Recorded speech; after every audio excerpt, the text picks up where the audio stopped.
বাগদাদের central bank ২০০৩ সালের এক গভীর রাত।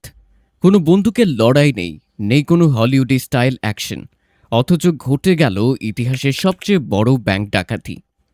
আপনি কি বিশ্বাস করবেন, মাত্র কয়েক ঘন্টার ব্যবধানে একটি ব্যাংক থেকে প্রায় $1 বিলিয়ন গায়েব হয়ে গিয়েছিল, যা বর্তমান বাজারে প্রায় 10,000 কোটি টাকারও বেশি। ইতিহাসের এই অধ্যায়টি শুরু হয়েছিল সাদ্দাম হোসেনের এক ছোট চিরকুট দিয়ে।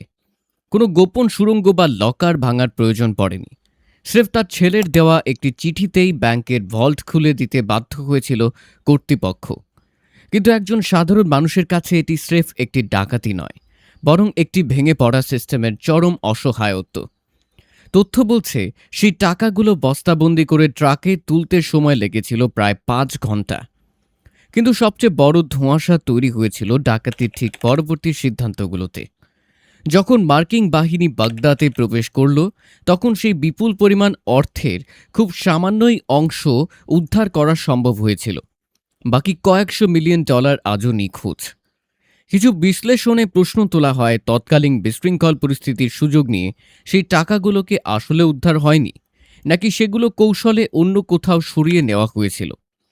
সবচেয়ে অদ্ভুত বিষয় হলো, এই বিশাল পরিমাণ অর্থের কোনো হদিস 9 বছর পরও পাওয়া যায়নি। কিছু নথিপত্র অনুযায়ী মার্কিন সেনাদের হাতে উদ্ধার হওয়া টাকার একটি বড় অংশ রহস্যজনকভাবে হারিয়ে যায়। যেন অন্ধকারের টাকা অন্ধকারেই মিশে গেল। সেই রাতে যারা পাহারায় ছিল তারা হয়তো জানতো না, ইতিহাসের সবচেয়ে বড় লুটপাট তাদের চোখের সামনে ঘটে যাচ্ছে। তাহলে কি এটি স্রেফ সাদ্দাম হোসেনের শেষ চেষ্টা ছিল, নাকি যুদ্ধের আড়ালে এটি ছিল কোনো পরিকল্পিত অর্থনৈতিক নিখোঁজ হওয়ার গল্প? ওটা কি শুধুই ডাকাতি ছিল, নাকি একটি দেশের সম্পদ চিরতরে মুছে ফেলার আন্তর্জাতিক কোনো দাবার চাল? সমস্যা আসলে কত টাকা চুরি হয়েছে সেটা নয়। সমস্যা হলো, আমরা এখনো বুঝতে পারিনি আমরা কি ইতিহাস পড়ছি, নাকি ইতিহাস আমাদের পড়ছে। সেই পাহারাদারদের শেষ দীর্ঘশ্বাস আজও কি বাগদাদের ধ্বংসস্তূপের নিচে সেই নিখোঁজ $1 বিলিয়ন গল্প বলে যায়?